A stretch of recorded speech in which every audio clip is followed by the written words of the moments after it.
Please like and subscribe to the channel if you enjoy the videos.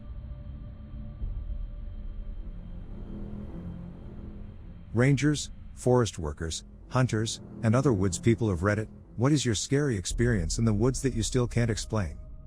Few years back, when I was around the age of 14 and my brother was 9, my dad, my little brother and I all went out deer hunting in the afternoon right before sundown.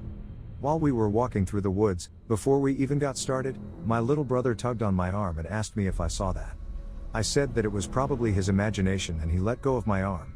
A few minutes later, I couldn't hear him walking behind us anymore, and turned around to find him gone. I quickly told my dad and we looked for him for, at the least, half an hour, when he walked over out of nowhere towards the both of us. He was covered in mud like he'd fallen somewhere. I worriedly asked where he'd gone and he just stared at me, telling me that he couldn't remember and thought that he had never left. He acted normally afterwards just as nothing had happened. I don't know if this is really scary to anyone else, but it shook my entire family, including myself, quite a bit. Edit, to answer a few of your questions. Several of you have been asking whether or not he could tell or show me where he had been, and the answer is no. As I said, although I hadn't specified, so that might have been on me, he told me that he couldn't remember a thing. Not what happened, not why he was covered in mud, not why he had walked away in the first place, nor that he had walked away at all. The only thing that he said he could recall was walking a few steps away from us, after seeing a doe from behind him, and that's it. He told me that he genuinely hadn't remembered walking away from us and acted like no time had passed.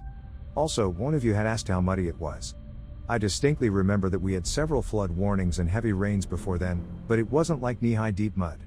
It had been in the middle of fall and I can remember myself being irritated at the mud and leaves sticking to my boots.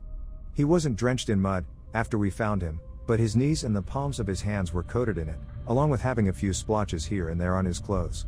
I had one other question on whether or not I asked him what he saw in the first place. He had initially told me after the entire event that he had saw a glimpse of a tall person standing next to a tree, which I, to be completely honest, doubt. As a kid, I also had one hell of an imagination, and was very paranoid, which I believe was passed down from my mother to the two of us. Lastly, someone had asked how I had found him. I'm not sure if that's the right way to word it. Anyways, all three of us had been walking north, and later on, when I did find him, he had trotted out of the woods, avoiding trees, from the west. Before he had gotten to me, he hadn't really spoke, until I ran up to him and hugged him, asking if he was okay. I hope this answers most of the questions you had. Kinda creepy thing happened to me when I was a student forester this summer. So, the forest I was working in was about 20 kilometers from the nearest town, which contained around 1,200 people, and we usually set out for whatever task we have to do in the forest at around 7 a.m. So we are at the forest at around 7:30 a.m. and we are about 12 kilometers up the road when we turn a corner very slowly and see what I initially thought to be a weird looking bush or statue, but it was in fact a person, sitting on a carved out stump on the side of the road, just sitting there. What really threw me off was the fact that this person had a parka on and a balaclava underneath it in the middle of summer. We drove by this person real slow and he lifted a hand to wave slowly as we drove past, and it was just super creepy. Never saw them again after that, but it did make going out on excursions a little more uneasy sometimes when alone. Not my story, but my younger sister's, early 20s. She was in Colorado last year and went hiking with her friend. The plan was to hike up the mountain, stop midway and camp, then finish the hike the next morning. They started their hike and stopped for camp midway. She said it started dumping rain that night, which meant the top would most likely be snow.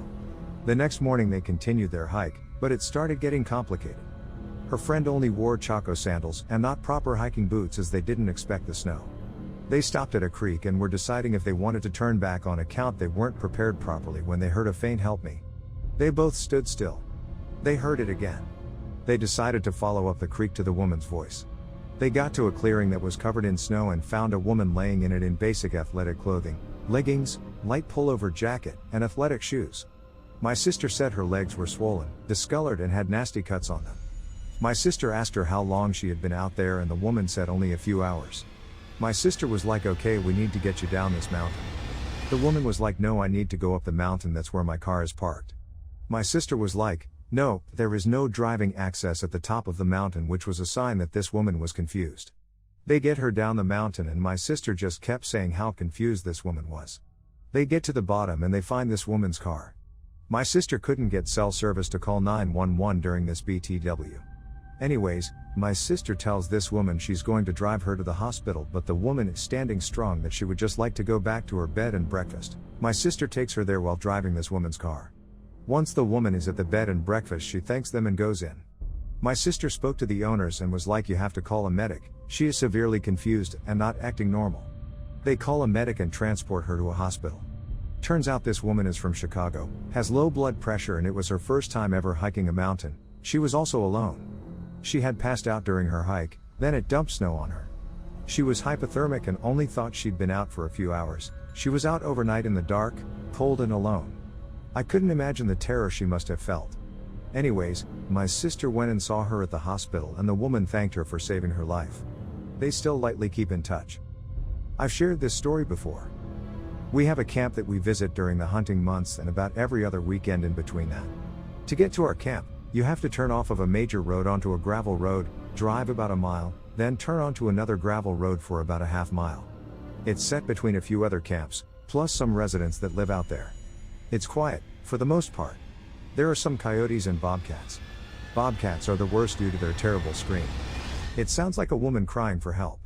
There has also been a black panther and wild dogs. 2013 we were at the camp for Thanksgiving. We hunted, fished, cooked, drank, all that good camp stuff. On night, we're sitting around a fire, swapping funny stories and just listening to the silence of the woods. As we're talking, we all hear, "Help me." At first, we thought it was a bobcat. We listened some more and heard it again. It was a man's voice yelling, "Help me," repeatedly. Now, our first instinct was to grab our guns. Second was to go towards the voice, but you never know what you will encounter in the woods. It was dark and cold. The hunters knew the area very well. We called the police, and explained everything to the responding officers. The weird part was that we never once heard it while the officers were with us. Not once. The officers left and we heard the man again, repeating, "Help me." About half an hour later, the officers came back and we didn't hear any call for help. Again, silence. We all decided it was best to go inside our camp for the night. We never did find out anything. I've only been back to the camp once since then. Really freaked me out. I've lived in the Smokies most of my life. Anywhere I've lived in the Smokies, I've been completely surrounded by woods, naturally. One night at like 1 a.m. I was sitting on my porch drinking a beer. If you haven't lived out here, during the summertime, nature is loud. It isn't quiet. Cicadas humming, frogs belching, etc. It's like the ultimate white noise. While I was drinking my beer, I had noticed that everything in the woods had gone quiet. Which is pretty easy to notice when you live here because that doesn't happen. Suddenly, I heard the most terrifying noise I had ever heard about, I think maybe a good 30 or 40 meters away from me.